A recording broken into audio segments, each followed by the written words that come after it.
कर्म कभी किसी को माफ नहीं करता। जी हाँ दोस्तों, जिन लोगों की ये भूल है कि जाने अनजाने वो गलती कर देते हैं, देखो जाने अनजाने में गलती हो जाती है वो सबसे होती है। कहीं कि इंसान गलतियों का कठपुतली है एक तरीके से, हर समय गलतियां होती रहती है, अच्छाई भी होती रहती है, बुराई भी ऑटोमेटिकली होती रहती है। हम रास्ते में जाते कोई जानवर हमारे कहीं की गाड़ी के नीचे, मतलब कहीं भी कुछ भी गलतियां हो सकती हैं, लेकिन जानबूझकर की हुई गलतियां कहीं की एक भयानक रूप ले लेती है। ये बात आप हमेशा ध्यान रखें कि कर्म कभी किसी को माफ नहीं करता।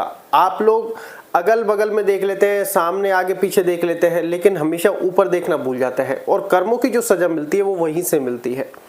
क्योंकि व्यक्ति ये सोचता है कि अभी मुझे किसी ने नहीं देखा, अपना कर्म करता जाता है, लेकिन जब उसका फल, जब उसकी सजा उसको मिलने वाली होती है, तब उसके ताम तमुड़े अप्पर छप्पर सब उड़ जाते हैं। तब वो सोचता है कि यार ये सब क्या हो रहा है, तो ये उसके कर्मों का फल, उसके कर्मों की सजा उसको मिल रही होती है।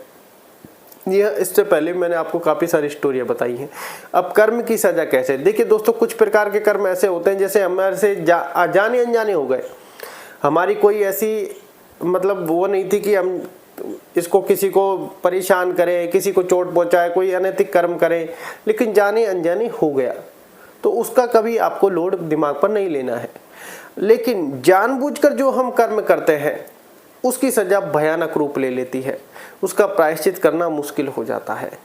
जैसे कि हम किसी का मजाक उड़ा रहे हैं तो ये समझ लेना वो मजाक अब आपके पास भी लौट कर आएगा। आज जो आप किसी का या तो अपमान कर रहे हैं या भरी महफिल में कहें कि दो चार लोगों के सामने उसका मजाक उड़ा रहे हैं या फिर अकेले में भी उसका मजाक उड़ा रहे हैं, तो ये समझ लेना ये एक नवीन कर्म बन रहा है और ये आपको भोगना होगा और आपका भी अपमान निश्चित होगा।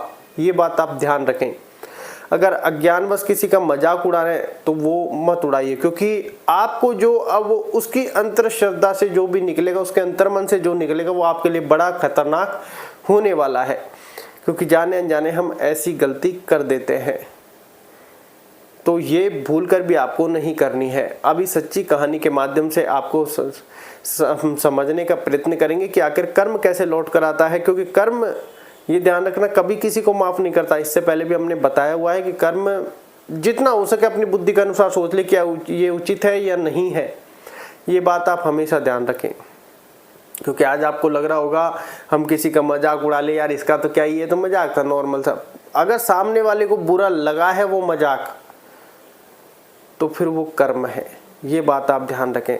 मजाक ऐसा हो जो सामने वाले को बुरा ना लगे, वो भी कर रहा है आप भी कर रहे हैं, मजाक एक चल रहा है नॉर्मली, ये बात आप ध्यान रखें। लेकिन आपने कोई ऐसा मजाक कर दिया सामने वाले को उससे ठेस पहुंच गई और उसके अंतर्मन से कोई बददुआ निकल गई, डेफिनेटली असर करेगी। ये बात आप ध्यान रखना। अगर दूसरे के लिए आप सोच रहे मजाक कर ले, गड्ढा खोद दिया है उसके लिए, तो ये समझ लेना आपके लिए उससे बड़ा गड्ढा अब खुद गया है और वो आपको अपमान के रूप में, अपयश के रूप में आपको भोगना होगा। क्योंकि कर्म कभी किसी को माफ नहीं करता। आप जाने जाने लाइफ में हो सकता है आपको न्याय अन्याय दोनों चीजें देखती होगी, लेकिन कर्म कभी भी अन्याय नहीं करता। वो उचित दंड देता है, उचित कर्म की उचित सजा देता है। वहाँ कोई ऐसा नहीं है कि आप बच जाओगे।